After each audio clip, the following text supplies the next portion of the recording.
Welcome to Movie Speeching. Spoilers ahead. Watch out and take good care. RoboCop is the name of the movie. Please like and subscribe to get every update. The year is 2028, and for years, the multinational Omnicorp has been equipping the military with the most advanced drones to provide security around the world using scanners to determine if anyone is threatening the spot or not. TV host Novak also wants these robots to replace police in American cities, but people are afraid of machines and the government opposes callous law enforcement. To prove his point, Novak invited a military leader to his show to explain in detail how each operation worked. He also sent a journalist to the Middle East to show the robots work live on television. The reporter went around the city documenting how the robot didn't harm anyone who didn't pose a threat, calling it a victory for safety protocols. However, the people were unhappy about their homes being invaded by robots, so a group of rebels snuck in with heavy weapons and jumped on the robot for an all-out attack. Before long, a violent battle ensues in the streets, with buildings being blown up by robots on the ground as well as by drones that open fire every time they see an attacker. Many of these rebels also jumped on the robots from the roof to take them down. As the entire area begins to explode, the robots find a scared boy with a knife in his hand, just trying to protect himself. But to scan it, a knife was enough to pose a threat and the robot immediately killed the boy. Novak doesn't let this change his mind and tells viewers that what the robot did was a good thing, just helping to keep the city safe. Meanwhile, at the police station, Detective Alex goes to see his boss, who asks him to explain the incident in which his rude colleagues accused him. Alex told him the whole story. The night before, Alex and his best friend met the criminals for an operation. They tricked an illegal arms dealer and arrested him on the spot. However, when Alex goes to check the evidence locker later, the guns they took are missing and no one signed the documents, meaning a dirty cop has to take them out. Later, Alex and his partner go undercover with a gang and meet the gang's leader at a restaurant, but they are interrupted when leader receives a call warning that Alex is a police officer. Close. The chief immediately left the building and sent his men to kill the police, starting a gunfight everywhere. The two police officers quickly returned fire, but were outnumbered. When they saw an opening, they tried to escape through the alley. Alex got out safely, but unfortunately of his best friends were shot in the process. After hearing the story, Alex's boss scolded him for going out without backup and said that would take care of finding the dirty cop. Meanwhile, in Washington, D.C., Omnicorp CEO Sellers tries to convince the government that police robots are a good idea, but senators turn him down. Later, at Omnicorp headquarters, Sellers has a meeting with his team to discuss ideas on how they can get the public to accept the robot on the streets. As the senators continued to bring up the fact that the robot couldn't feel, he came to the conclusion that they had to merge a real human being with a machine. Meanwhile, in a special clinic, Dr. Norton helps his newest patient get used to his new hands. Norton specializes in prosthetic robots that work on your own emotions. Therefore, patient must learn to focus on his mechanical hand to play the guitar. The practice is interrupted by Sellers, who speaks privately to Norton and convinces him to design a human-machine hybrid machine. Norton meets with Sellers' team to discuss their options, but all the retired police officers have been injured for too long and are now too mentally damaged to went back to work, so they had to search for a cooler case. In another part of town, Alex's rude colleague turns out to be a dirty cop and warns the gang leader that the police are after him. To stop this investigation, they're going to have to do something about Alex. Later, when Alex went to visit his best friend in the hospital, a criminal placed a bomb under his car. In the evening, Alex returned home and spent time with his son David and his wife Clara. As they were about to get busy, Alex heard the alarm in his car go off and went out to check. He had just approached the car when the car exploded, seriously injuring him. As soon as Omnicorp heard this, they invited Clara to their office to make an offer. They would give Alex a brand new mechanical body so he could continue to live. Clara hesitates, but then they describe in disgusting detail all the injuries Alex suffered,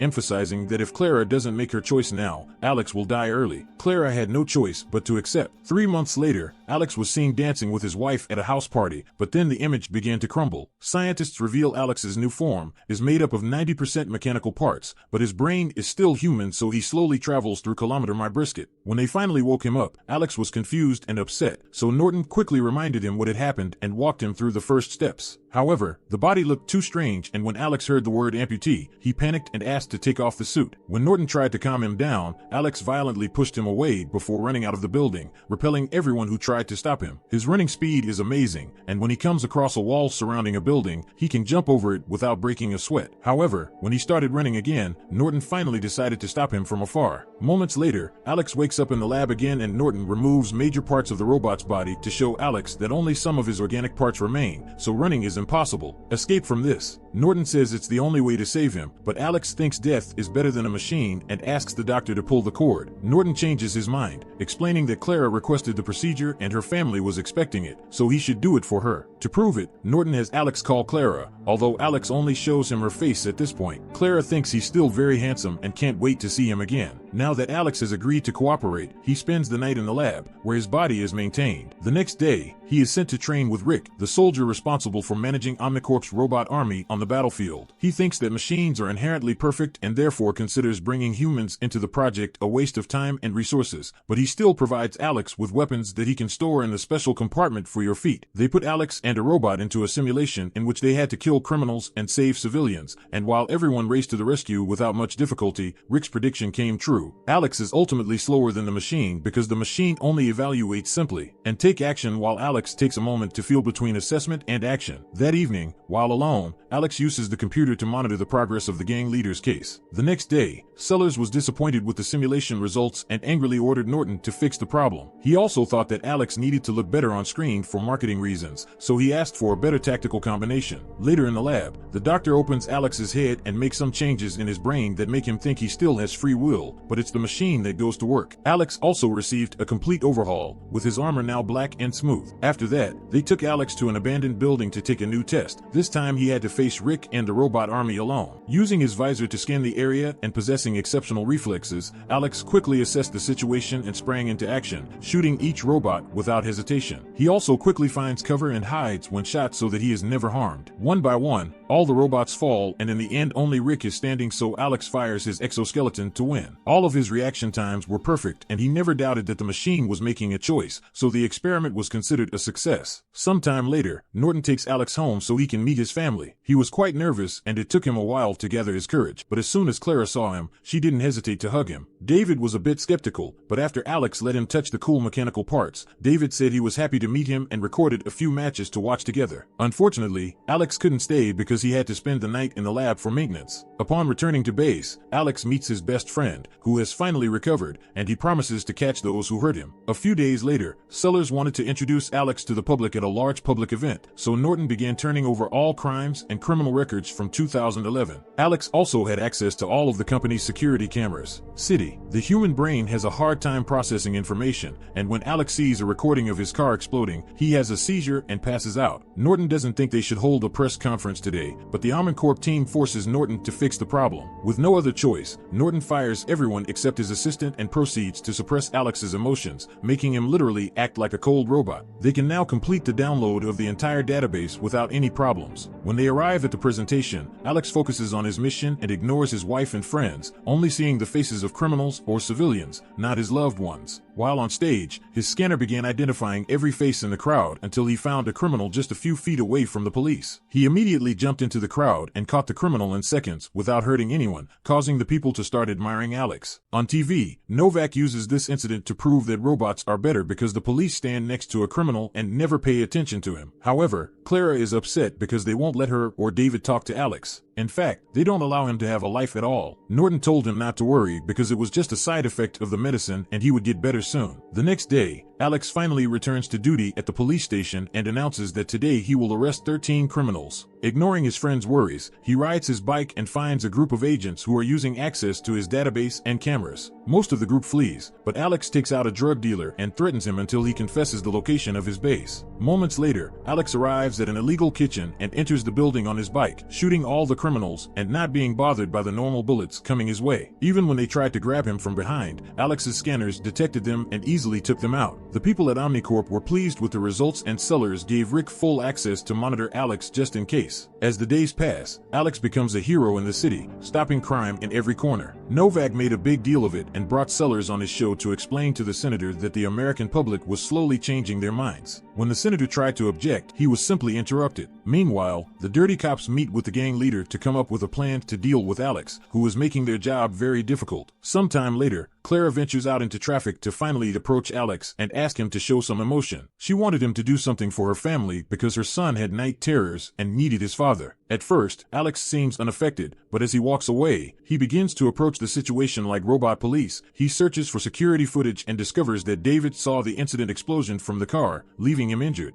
Learning this about his son truly shakes Alex's humanity, and slowly his brain begins to undo his emotional deprivation with Norton. He was angry that his family had to suffer because of him, and he intended to do something about it. The people at the lab notice this change through Alex's tracking device and consider turning it off, but Norton wants to see what's going on since Alex is technically still solving a crime evil. It happened to be his own. Alex goes to the house and takes information from all the cameras. He recreates the day of the attack and sees his wife and son at the moment it exploded. Using the few clues he had, he went looking for a man working with the gang leader, pulled him out of the car through the window, and broke his arm. Alex stomped on him to hurt him even more, and the criminal gave him his boss's driver's phone number. After identifying the signal from the last call, he finds the exact location of the gang's base. While Alex gets there, the police at the station learn that Alex is there to solve his crimes, and soon the gang leader is informed that Alex is hunting him. When Alex arrived at the base, the criminals were ready for him in the dark with night vision goggles and heavy weapons. Alex rushes in with his bike and activates his night vision, causing a gunfight. No matter how many criminals there are or how many times they shoot, Alex has no trouble running through the base shooting everyone who gets in his way until there are no survivors left, although this time he suffered some damage in the process. Alex then turns the power back on and samples all the fingerprints on the gun, the final results showing which cop is dirty. Alex rushes to the police station to question the men and broadcasts the compromising images on all the computers. One of the dirty cops tries to attack Alex, who immediately shoots him in defense. The other guy was terrified and admitted that their boss planned the whole thing, but then Alex shot him anyway. Later, Alex confronts his boss and tries to convince him to confess, but at that point, Rick stops him. Rick calls Sellers to tell him they can use it, and soon Novak has it all over his show, proving that machines are better than humans because they can't be bought. The next day, the government began voting in favor of introducing robots into local police forces. However, the transmission is interrupted by Clara, who finally goes to the news and tells everyone that she is not allowed to see her husband and that no one from Amancorp will answer her call. Clara's involvement causes Sellers to fear that she will bring humanity back to Alex and they will lose control of him, costing them the law. If they retire Alex, it seems like their experience wasn't good enough, so they decide to kill Alex off to make him a tragic hero that people will remember fondly. Sellers contacted Norton to ask him to do so, and when Norton angrily refused, Sellers bribed him by offering to fund his laboratory for 10 years. Norton finally agrees, but only if Sellers also compensates Alex's family. Sellers then tells Rick to get his robot ready. When the law is passed by senators, Sellers meets with Clara and David and makes them believe that Alex is dead. At the lab, Norton arrives and discovers that there have been soldiers demanding to see Alex, so he runs away when they open fire on him. Norton gets to Alex first and activates a button that makes Sellers think he is dead, but Alex wakes up. It turns out that Norton confiscated his transmitter so no one could access his vital information and they could never shut down Alex again. After Alex quickly shoots and kills the two soldiers, Norton tells Alex about the entire plan and Alex decides he must kill Sellers, ignoring Norton when he tries to stop him. While cycling through the street, Rick sees him from the car and warns Sellers, who was preparing to announce Alex's death via live stream. His guards immediately took him, Clara and David to the roof to wait for a rescue helicopter. Meanwhile, Norton goes to the police to find Alex's best friend and asks for his help. Soon after, Alex arrives at Omnicorp headquarters and finds it surrounded by Rick's robots and several guards. Alex takes out a guard for a second to make the others surrender, then he storms the building on his bike and begins a gunfight with the other robots. Unlike regular criminals, robots are better armed and have better armor, so Alex has difficulty fighting them. He was repeatedly hit by heavy bullets, and when he tried to jump on a robot to stop it, he was simply thrown and trapped under debris. Alex tries to free himself with a few shots, but running away with an injured leg makes him too slow and the robots start shooting at him from behind. Just then, a police truck crashes into the building and Alex's best friend walks in front of it, causing the robots to cease fire because the police are safely in the system. This gives Alex the chance to escape through the back hallway. Go deeper into the building. Alex finds Rick and tries to shoot him, but the system classifies Rick as non-threatening and will not allow Alex to harm him. Rick takes great pleasure in shooting Alex with warning shots, and when he's ready to shoot him for good, Alex's best friend shows up and kills Rick first. Before he died, Rick shot him, so Alex ran to see his friend. Luckily, the wound was not fatal and they had no choice but to wait for the ambulance. Alex then goes up to the roof, and when the helicopter sees him, it flies away without picking up the group. Sellers believes that Alex cannot attack him because he is also programmed not to threaten, but when he sees Alex fighting his programming, Sellers threatens to kill Clara and David as a precaution. Things get worse because Alex's love for his family allows him to permanently cancel his plans and shoot Sellers dead when the man returns fire. Alex fell to the ground and his family ran to check on him, but he assured them he was fine. Sometime later, Norton returned Alex's prototype body and informed him that he was now allowed to spend time with his family. Meanwhile, TV reporters showed that the government was now more certain that robots should not be allowed on the streets and that the law was repealed, especially when Norton agreed to testify and admit that all what he did was wrong. Novak was angry and cursed at the camera, reminding the audience that the United States is still the greatest country in the world. Thank you for watching. See you on the next video.